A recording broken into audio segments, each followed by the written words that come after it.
बिस्मिल्लाहिर्रहमानिर्रहीम। इय्याका नअबुदु व इय्याका नस्तईन।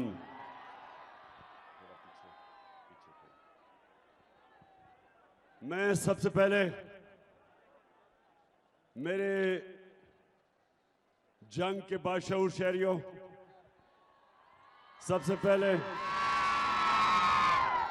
मैंने कभी किसी जलसे में इतनी तादाद में अपनी बहनों को नहीं देखा जितना आज मैं देखा।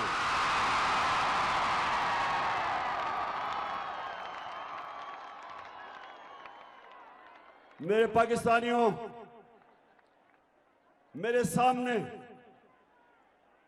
मेरा मुल्क तब्दील होता जा रहा है,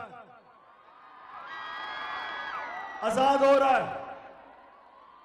वो जो मैं ख्वाब देखता था कि एक दिन हम इसको कायदे आज़म का पाकिस्तान बनाएंगे, वो मुझे पहली दफा जब से अमेरिकी साजिश के तहत यहां के मीर जाफर और मीर सादिक ने मिलके लोटों को खरीद के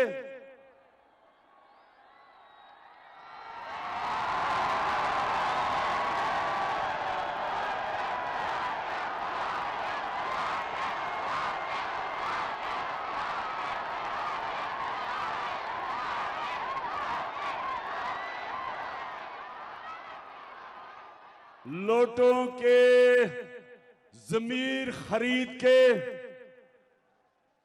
इन्होंने जो हमारी हुकूमत कराई, तब से मैं तो अल्लाह की शान देखता हूं, उसका शुक्रिया अदा करता हूं, उसका शुक्र अदा करता हूं कि मैंने वाकई अपनी आंखों के सामने देखा कि वाकई इज्जत देना वाला अल्लाह है और उसकी इजाजत से जिल्लत मिलती है लोगों को। जिन लोगों ने यह समझा था कि एक साजिश के तहत इमरान खान की गवर्नमेंट गिराओ, यहां लोग मिठाइयां बांटेंगे, यहां तो जब गवर्नमेंट जाती है लोग मिठाइयां बांटते हैं, और उनके ज़हन में यह था कि ये जो चोर 30 साल से मुल्क को लूट रहे हैं, जरदारी खानदान और शरीफ खानदान 30 साल से मुल्क को लूट रहे हैं, और इनके साथ मिला हुआ डीजल,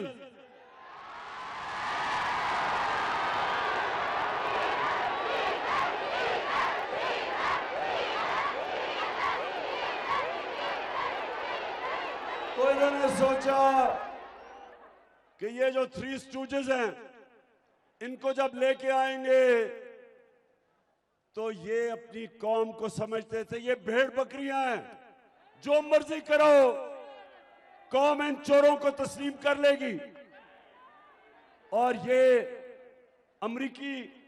अमेरिकन तो आप जिस तरह जानते हैं कि वो तो पाकिस्तान की बेहतरी के लिए तो नहीं उन्होंने तब्दीली लेके आए थे, वो तो पाकिस्तान को टिश्यू पेपर की तरह इस्तेमाल करना चाहते थे। जिस तरह पाकिस्तान इस्तेमाल होता रहा, जिस तरह अमेरिका की वॉर ऑन टेरर में 80,000 पाकिस्तानियों की कुर्बानी थी अमेरिका की जंग में। हमारा कबायली इलाका, याद रखें, मैं कबायली इलाके को जानता हूं, जो जुल्म उन लोगों के ऊपर हुआ आपको किसी को अंदाजा नहीं। 35 लाख बेचारे लोगों ने नकल मकानी की। इस मुल्क के अरबों डॉलर इस मुल्क का तबाह हुआ जंग की वजह से। और सबसे खौफनाक बात यह कि जिसके लिए हम जंग लड़ रहे थे, उन्होंने 400 ड्रोन अटैक किए हमारे मुल्क के ऊपर, जिसमें हमारे शहरी मारे गए। तो वो अमेरिकी पाकिस्तान में उनको फर्क नहीं पड़ता ये चोरों की हुकूमत आ जाए, क्योंकि वो इस तरह के गुलाम चाहते हैं। वो तो ऐसे गुलाम चाहते हैं जो उनकी खिदमत करें, जो कंट्रोल हो सके, जो वो हुक्म दें उस हुक्म पे घुटनों के ऊपर कबूल करें। जिस तरह पहले एक हुक्म दिया था, एक पाकिस्तान के सरबराह को हुक्म दिया था और हमें उनकी जंग में शामिल कर दिया, उसी तरह उनको आप गुलाम चाहिए। उनको याद था कि जरदारी और नवाज शरीफ जब मुल्क के सरबराह थे तो इन्होंने चुप करके तमाशा देखा जब 400 ड्रोन अटैक किए गए पाकिस्तान पे, जिसमें औरतें बच्चे मारे गए, बूढ़े मारे गए। और एक दफा इन दो गुलामों के मुंह से एक दफा अमेरिका के खिलाफ एक मुजम्मत भी नहीं निकली। ये भी नहीं कह सके कि ये दुनिया के हर एक कानून की खिलाफ वर्जी है कि आप फैसला करें कौन दहशतगर्द है और आप ही मार दें। हमारा एक दहशतगर्द बैठा हुआ है लंदन में 30 साल से,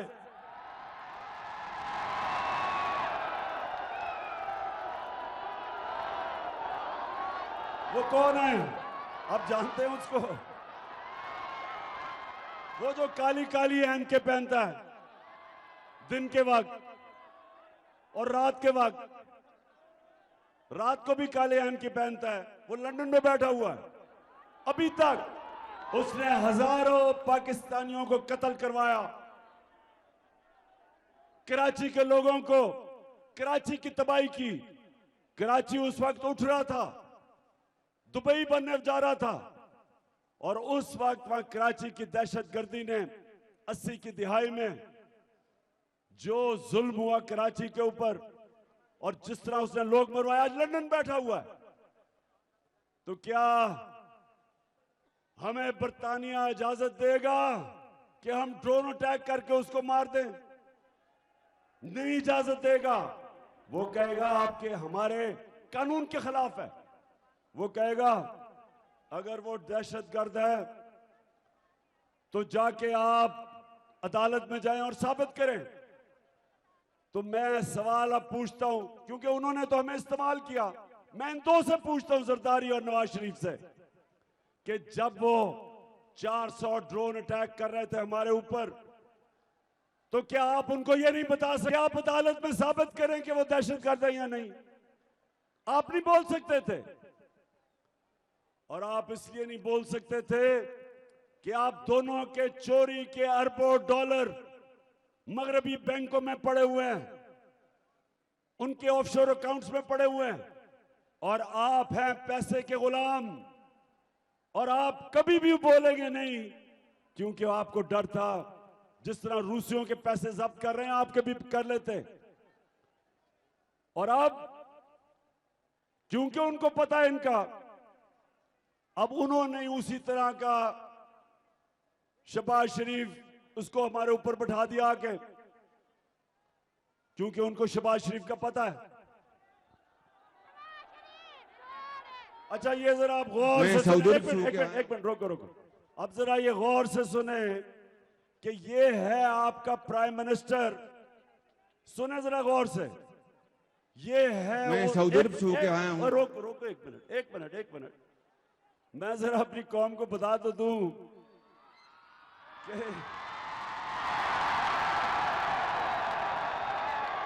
कि वो मुल्क जब बन रहा था तो सारा मुसलमान हिंदुस्तान का नारा उसका था कि पाकिस्तान का मतलब क्या? ला इलाहा इल्लल्लाह, अल्लाह तेरे सिवा किसी के सामने हम हाथ नहीं फैलाते। तो जरा आप सुने, ये जब शहबाज शरीफ प्राइम मिनिस्टर बना तो इसने क्या कहा, सुने आप। मैं सऊदी अरब से होके आया हूँ, मैं यूएई के होके, अभी मैं तुर्की होके आया हूँ, और मैंने उन भाइयों को कहा कि आप हमारे बड़े अजीम भाई हैं, हमेशा आपने हमारी मदद की। और मैंने यही कहा, जब मैं आया हूँ तो आप समझेंगे शायद ये मांगने आया है। मैं मांगने नहीं आया, लेकिन मजबूरी है हमारा। जिस तरह माजी में 75 साल में आपने हमारा हाथ मिटाया है, कुछ ऐसा आप हाथ मिटा दें तो मैंने कहा मैं वादा करता हूं कि इंशाअल्लाह हम पूरी कौम हम मिलकर दिन रात मेहनत करेंगे, पसीना कराएंगे, अपने पाँव पे खड़े। हाँ शहबाज शरीफ, और ये कौम तो मेहनत करती है, कौम तो 75 साल से मेहनत कर रही है। हमारे बैरून मुल्क पाकिस्तानी जितने वो मेहनत करते हैं और उनके डॉलरों के ऊपर हमारा मुल्क चलता है, वो तो मेहनत कर रहे हैं। चोरी तुम कर रहे हो, तुम्हारा भाई कर रहा है, जरदारी कर रहा है, तुम्हारे बच्चे कर रहे हैं। चोरी तुम कर रहे हो, मेहनत वो कर रहे हैं। हाथ तुम फैला रहे हो, हाथ तुम बाहर फैला रहे हो कि जी मैं भीख मांगने नहीं आया। हाथ आप फैला रहे हैं और जलील सारी कौम को कर रहे हैं। ये खुददार कौम है, गैरतमंद कौम है, अल्लाह में मानने वाली कौम है। और उसका एक ऐसा, जब करप्ट लोगों को मुल्क के सरबराह बनाते हैं तो वो सारी कौम की इज्जत ले जाते हैं। तो इसलिए जंग के मेरे पाकिस्तानियों, अगले इतवार सब तैयारी करो, आपने इनको शिकस्त देनी है। मैं अपनी बहनों को खास तौर पे, आपकी बहुत बड़ी जिम्मेदारी है।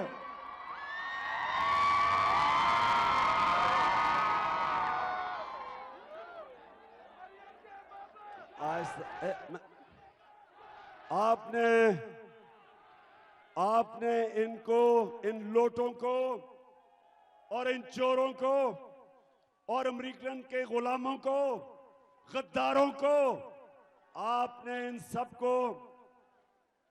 सबको अगली इतवार 17 तारीख पे आपने घरों से निकलना है। सबको घरों से निकालना है। वादा करें आप निकालेंगे। आपने इसको इलेक्शन नहीं समझना, ये जहाद है। ये इस मुल्क की हकीकी आजादी की जहाद है। सब फिर से मेरे से वादा करें, आपने सबको निकालना है और खुद भी निकलना है। नौजवानों, आपने, इस मुल्क की अक्सरियत नौजवान है और नौजवानों ये आपकी मुस्तकबिल की जंग है। आपने सबने निकलना है, लोगों को निकालना है, क्योंकि इन्होंने सिर्फ एक तरह जीतनी है इलेक्शन, धांधली करके। करप्ट लोग, इन्होंने कभी कोई चीज ईमानदारी से नहीं की, इन्होंने धांधली करनी है। और आप सबने पहरा देना है, पोलिंग स्टेशन का पहरा देना है, औरतों के पोलिंग स्टेशन जिस पे सबसे ज्यादा धांधली होती है, आपने पहरा देना है। हमने इनको हराना है। और हमें पता है कि इलेक्शन कमीशन इनके साथ है। हमें पता है कि सारी इंतजामिया को इस्तेमाल कर रहे हैं इलेक्शन जीतने के लिए। हमें पता है कि इन्होंने इलेक्शन कमीशन इंतजामिया के साथ मिलके और मिस्टर एक्स जिसका काम है, जिसको हुक्म मिला हुआ है इनको इलेक्शन जिताना, और मिस्टर वाई मुल्तान में बैठा हुआ है।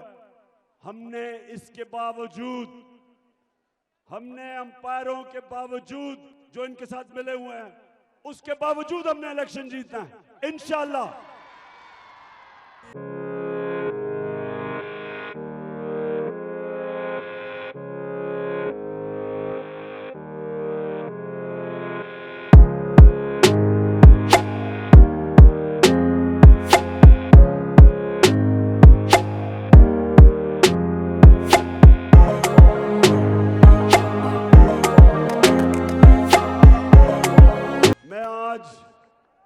नूर सुल्तान और मेहर नवीद का शुक्रिया अदा करता हूं जो हमारे लिए बैठ गए हैं और हमारे साथ मिलकर इंशाल्लाह वो इलेक्शन लड़ेंगे। आपका बहुत बहुत शुक्रिया।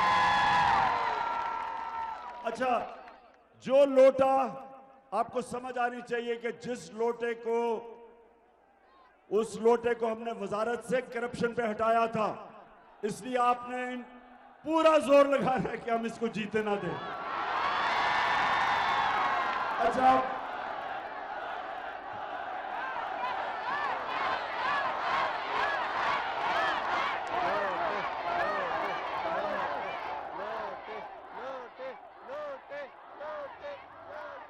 लोटे भी बड़ी किस्मों के होते हैं। उसल खाने वाले लोटे, वो लोटे जो रंग बिरंगी, कोई बड़ा कोई छोटा, लेकिन सारे लोटों में एक चीज कॉमन होती है, वो जमीर फरोश होते हैं, जमीर का सौदा करते हैं।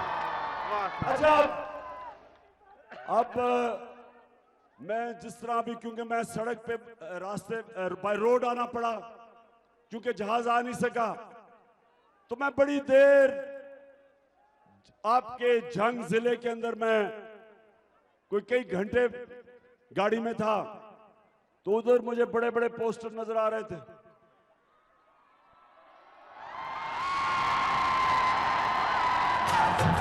खड़ा है अब इमरान, ठीक करेगा सब कप्तान, नया बनेगा पाकिस्तान, नया बनेगा पाकिस्तान। अच्छा, पोस्टर्स में मैं देख रहा था कि ये इश्तिहारी हैं, मफरूर, सजाए याफ्ता, जमानत पे, और शर्म की बात क्या है कि वो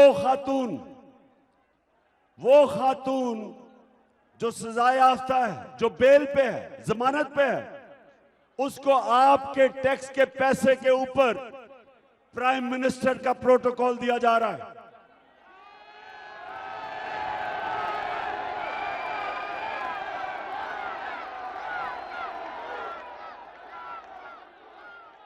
मेरे जंग के बाशऊर शहरियों, ये याद रखें कि मौलाना रूमी ने एक दफा कहा था, उनसे किसी ने पूछा कि मौलाना साहब कौम कैसे मरती है, तो मौलाना रूमी ने कहा, जब एक कौम अच्छे और बुरे की तमीज खत्म करती है, मर जाती है। ये आपके सामने ये चोरों के पोस्टर लगे हुए हैं, पुलिस का एस्कॉर्ट मिल रहा है।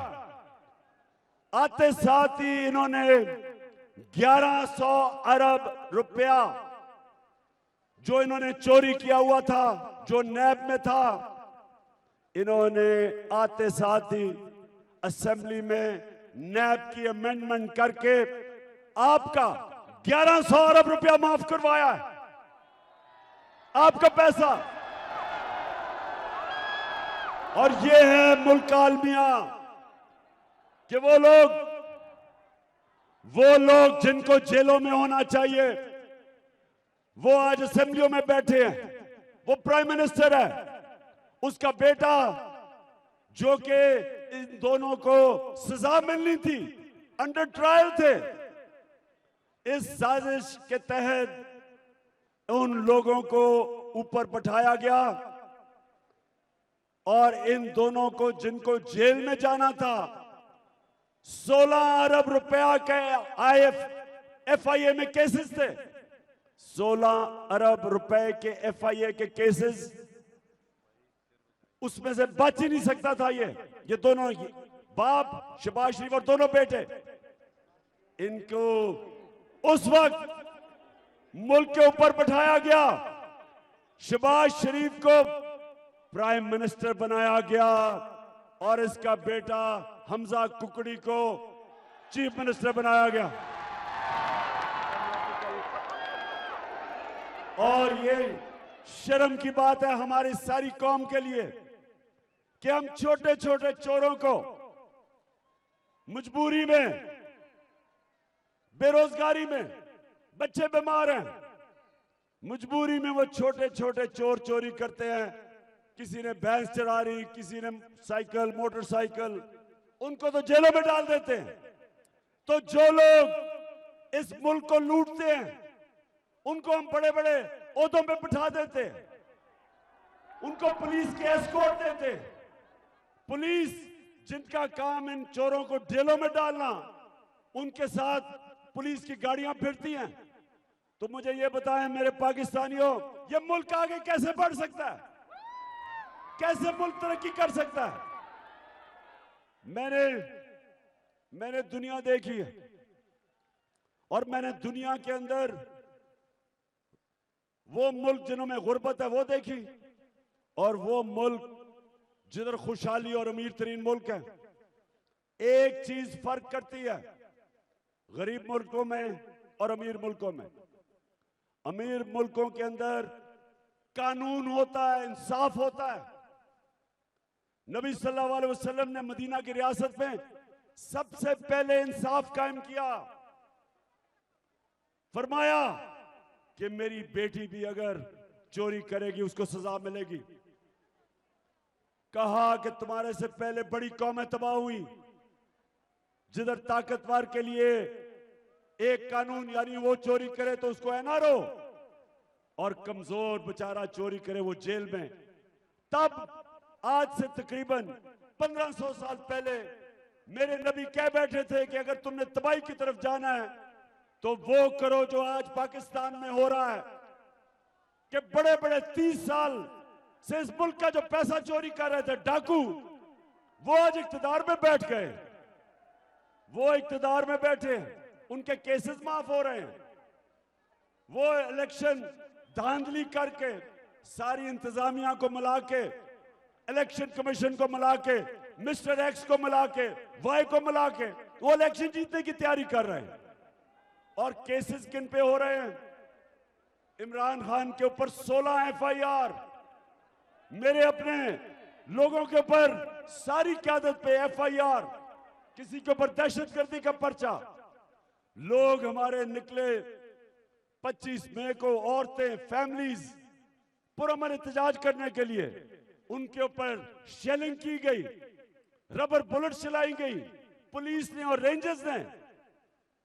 वो लोग जो एक अपना हक इस्तेमाल कर रहे थे कि चोरों को अमेरिकी साजिश के तहत हमारे ऊपर बैठाया, वो उसका मुजाहरा कर रहे हैं पुरअमन, और उनके ऊपर हर किस्म का तशद्दुद किया गया। घरों में जाके औरतों को डराया गया। हमारा सोशल मीडिया का जो हेड था, उसकी मां, बहनें, उधर 20 लोग घुस गए एजेंसीज के, उसको डराया गया। एजेंसीज को, लोगों को, सोशल मीडिया के लोगों को उठाया। वो सहाफी जिनकी इस मुल्क में इज्जत है, दुनिया जानती है कि उनके ज़मीर की कोई कीमत नहीं, वो लिफाफे नहीं लेते। जिस तरह इमरान रियाज साफ चली, शफाफ चली, तहरीके इंसाफ चली, साफ चली। अयाज अमीर, एक इस मुल्क का दानश्वर, 35-40 साल से लोग जानते हैं कि वो अपने ज़मीर के मुताबिक अपने मुल्क की बेहतरी के लिए लिखता है, तनकीद करता है। मेरी उसने बहुत तनकीद की। उसको जिस तरह जलील करने की कोशिश की गई, समी इब्राहिम, उसको जो उन्होंने मार पड़वाने की कोशिश की गई। साबर शाकर मुल्क से बाहर चला गया, डराया धमकाया। तो ये है आज का पाकिस्तान, कि आज अपने हकूक के लिए, इंसाफ के लिए जो लोग आवाज बुलंद कर रहे हैं, उनको डराना, धमकाना, उनके ऊपर केसेस, एफआईआर। और जो मुल्क के 30 साल से इस मुल्क को लूट रहे हैं, पहले इनकी चोरी जनरल मुशर्रफ ने माफ की, एनआरओ दिया उसने पहली दफा, और फिर 10 साल इन्होंने लूटा मुल्क को, और फिर इनको छूट दी गई, साजिश के तहत हमारे ऊपर बैठाया गया। और अब इलेक्शन धांधली करके पूरी इंतजामिया इनके साथ मिलके, और अब फिर हमारे पे मुसल्लत करने की कोशिश कर रहे हैं। मैं आज अपने सारे मैं सबको आज पैगाम दे रहा हूं, थोड़ी खामोशी ऊपर। मैं सबको आज पैगाम दे रहा हूं कि अगर लोगों का इंसाफ ढूंढने के लिए पुरअमन एहतजाज आप रोकेंगे, आप लोगों को इस तरह डराएंगे, धमकाएंगे, आप लोगों को इंतशार की तरफ धकेल रहे हैं। और मैं सबको याद कराना चाहता हूं जो श्रीलंका में हुआ है।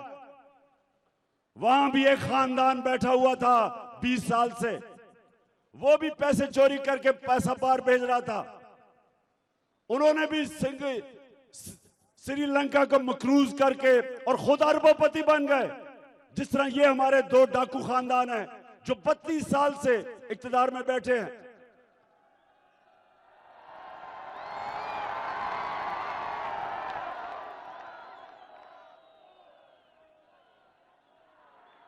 तो ये अगर आप जो भी ऊपर बैठ के ये कर रहे हो, वो जरा श्रीलंका के सीन देख लो।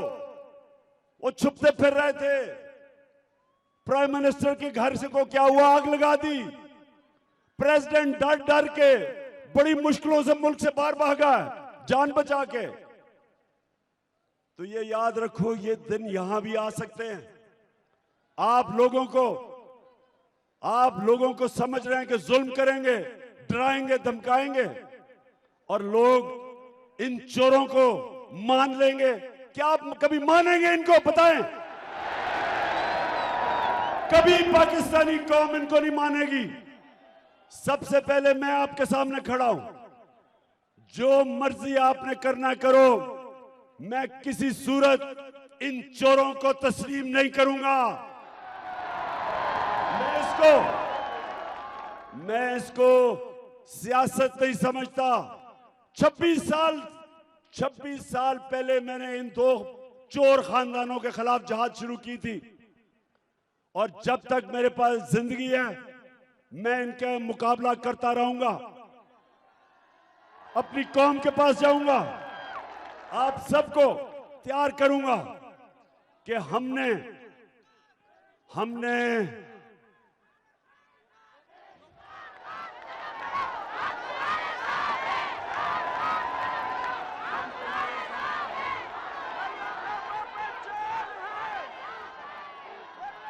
मेरे पाकिस्तानियों,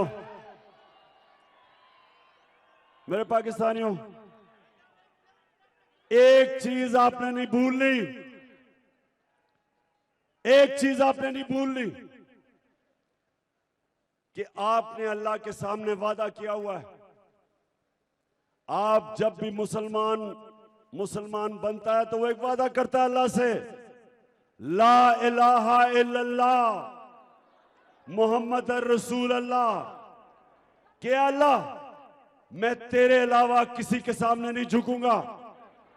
तो मेरे पाकिस्तानियों ये याद रखो, हमें बचपन में गलत फहमी डाली हुई थी कि शिर्क सिर्फ मूर्तियों के सामने झुकने को कहते हैं, कि शिर्क सिर्फ पत्थर के बुतों के सामने झुकने को शिर्क कहते हैं। शिर्क जब भी किसी भी किस्म के बुत, चाहे वो पैसे का बुत हो जो सबसे बड़ा बुत है जिसकी पूजा करते हैं ये शरीफ और जरदारी खानदान, इनका जो बुत है, इनका पैसा पड़ा हुआ है मुल्क से बाहर अरबों डॉलर। उसके लिए, उस बुत की पूजा करने के लिए ये पाकिस्तान के नजरिए को कुर्बान करने के लिए तैयार है। ये कश्मीरियों की कुर्बानियों को दफन करने के लिए तैयार हैं। ये इस्राइल को कबूल करने के लिए, रिकॉग्नाइज करने के लिए तैयार हैं। ये अमेरिका के जूते पॉलिश करने के लिए तैयार हैं। जरा वो फिर से सुना रहा है एक दफा शहबाज शरीफ का, ये जरा सुने। ये एक मिनट कि जो अल्लाह में ईमान रखने वाला है और जो कहता है कि अल्लाह तेरे सिवा मैं किसी के सामने नहीं झुकता, वो ये कह सकता है? जरा फिर से सुनाओ। मैं सऊदी अरब से होके आया हूँ, मैं यूएई के होके, अभी मैं तुर्की होके आया हूँ और मैंने उन भाइयों को कहा कि आप हमारे बड़े अजीम भाई हैं, हमेशा आपने हमारी मदद की। और मैंने यही कहा, जब मैं आया हूँ तो आप समझेंगे शायद ये मांगने आया है। मैं मांगने नहीं आया, लेकिन मजबूरी है हमारा। जिस तरह माजी में 75 साल में आपने हमारा हाथ बटाया है, कुछ अर्सा आप हाथ बटा दें। तो मैंने कहा मैं वादा करता हूं कि इंशाअल्लाह हम पूरी कौम हम मिलकर दिन रात मेहनत करेंगे, पसीना कराएंगे अपने पांव पे। ये सुने,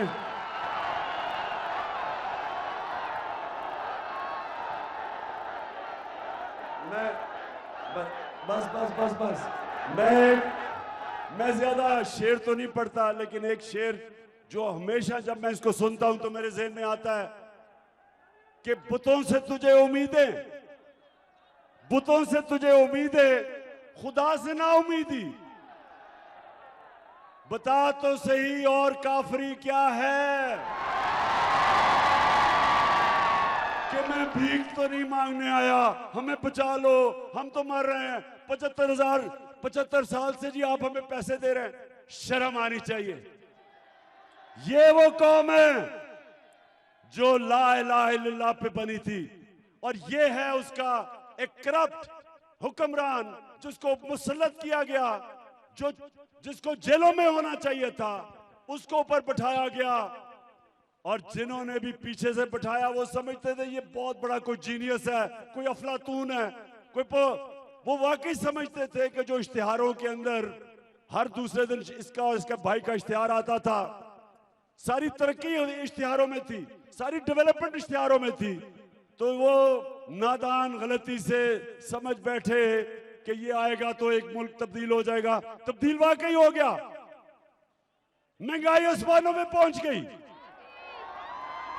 डीजल और पेट्रोल, यानी पेट्रोल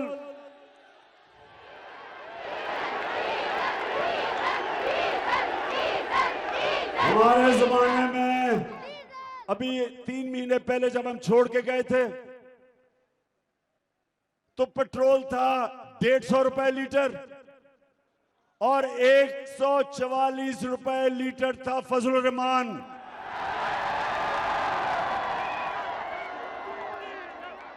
130 रुपए इन्होंने फजलुर रहमान की कीमत ऊपर की और 100 रुपए लीटर पेट्रोल की कीमत ऊपर की। 45% कीमत गैस की ऊपर की, और बिजली जो हमारे जमाने में 16 रुपए यूनिट थी उसको हम नीचे लेके आए, सब्सिडाइज किया, 12 पे लेके आए। आज बिजली की कीमत 32 से 36 रुपए यूनिट है।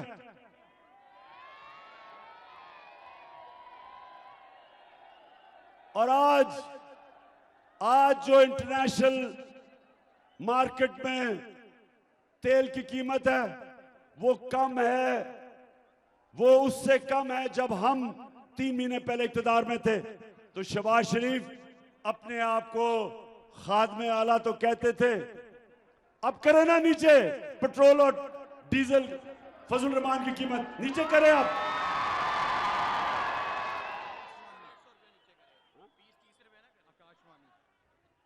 अच्छा सुने तो सही, हाँ, मुर्गी की या कुकड़ी ने मुर्गी की कीमत दुगनी करवा दी।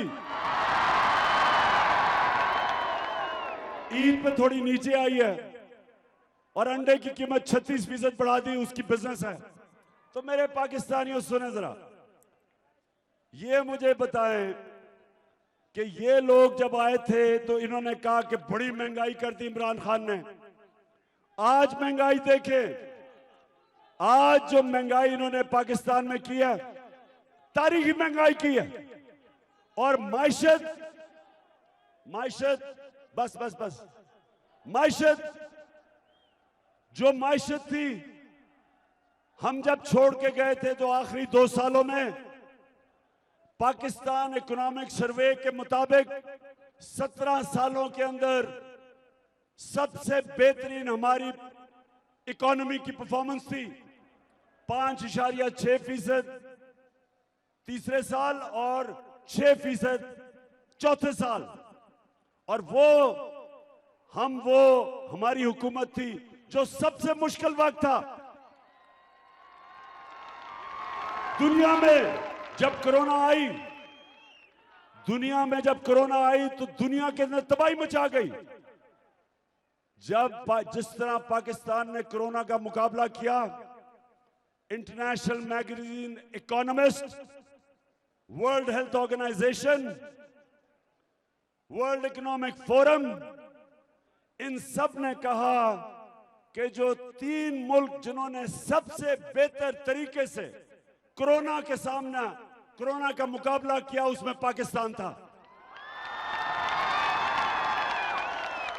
तो जब से ये आए हैं, हमारा रुपया गिरा, तकरीबन 30 रुपए, डॉलर महंगा, बिजली महंगी, पेट्रोल सब कुछ महंगा, हमारे किसानों का बुरा हाल, ट्यूबवेल के बिल इतने ऊपर चले गए, खाद किधर चली गई है, जो किसानों के लिए हमने सबसे बेहतर पैसा हमने किसानों को पहुंचाया था।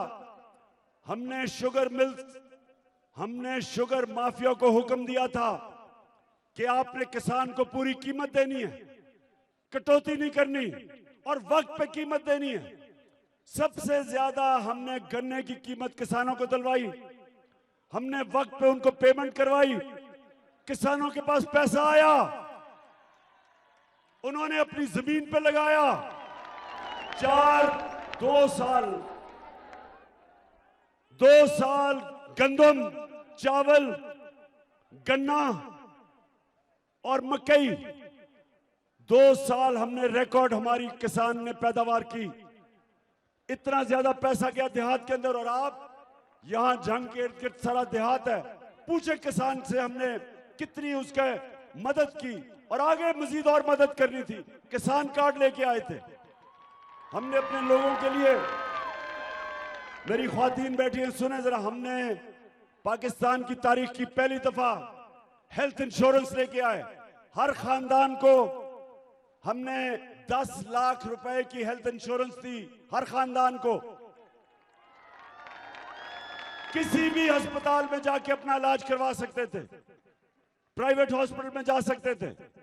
गरीब लोग कभी सोच भी नहीं सकते थे कि डॉक्टर्स हॉस्पिटल में जाके इलाज करवाएं।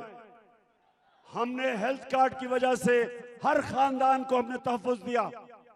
हमने कामयाब पाकिस्तान कर्जे लेके आए नौजवानों के लिए, 20 लाख खानदानों के लिए सस्ते सूद के बगैर कर्जे, घर बनाने के लिए, कारोबार करने के लिए, किसानों के लिए, और हमने घरों के लिए, से पहले पाकिस्तान में तनख्वाहदार लोगों के लिए हमने घरों के लिए कर्जों का बंदोबस्त किया। आज वो सारा कुछ पीछे चला गया।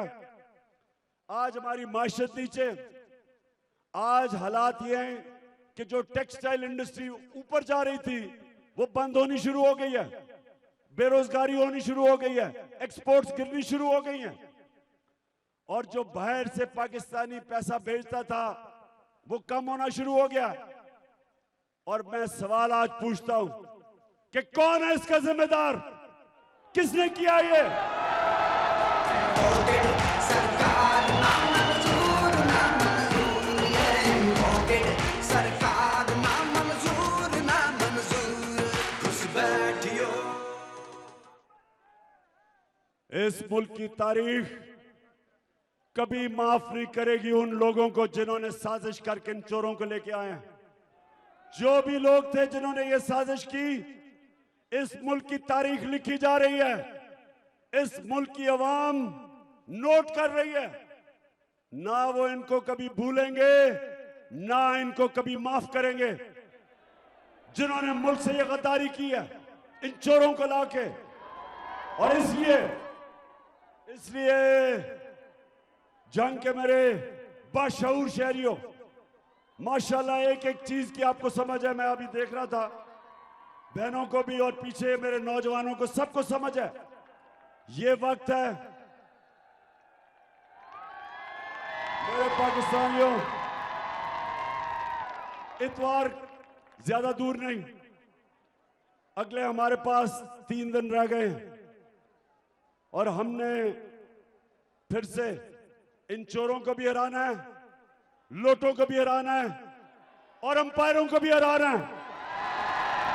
और इंशाअल्लाह इतवार को, अच्छा, और मैं सबके नाम नोट कर रहा हूं, पुलिस वालों याद रखो, मैं सबके नाम नोट कर रहा हूं। ये जो यहां का डीपीओ आया है, मैं तुम्हारा नाम नोट किया हुआ है।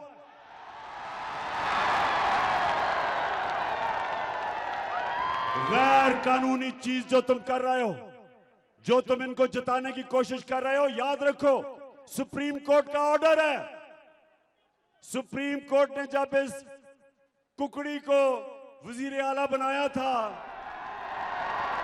गैर कानूनी था, ये गैर आईनी था, लेकिन उन्होंने जब इसको कहा कि जी मजबूरियां बना देते हैं, तो साथ उन्होंने ये कहा था कि किसी किस्म की इलेक्शन में मुदाखलत नहीं होगी।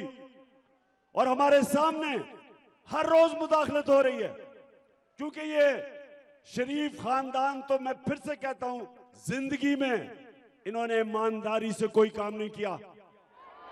इन्होंने करनी है धांधली। और सुप्रीम कोर्ट, हम आपको कह रहे थे तब भी कि इन्होंने धांधली करनी है, इंतजामिया का इस्तेमाल करना है, पुलिस का इस्तेमाल करना है। तो इंतजामिया के लोग और पुलिस, जो भी इस इलेक्शन में, और इलेक्शन कमीशन के लोग जो भी इस इलेक्शन के अंदर गैर कानूनी काम करोगे, याद रखो कि ज्यादा दूर नहीं है 17 तारीख।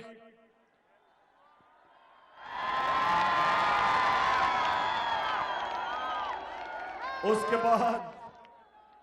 बाद आपका एहतसाब किया जाएगा, और इस बारी पूरा एहतसाब करेंगे। नजर में है हमारे एक और, मुझे वो लैया वाला जो डीसीओ है, वो भी मेरी नजर में आ गया है। उसने जो कल लैया में हरकतें की हैं, डीसी साहब फिक्र ना करो, ज्यादा दिनों की बात नहीं है। इस बारी ये एक बदला हुआ पाकिस्तान है, जो मैंने शुरू में कहा था। लोगों में शऊर आ गया है, कौम जाग गई है। और सबसे बड़ी बात कि कौम ने खौफ का बुत तोड़ दिया। पाकिस्तान जिंदाबाद।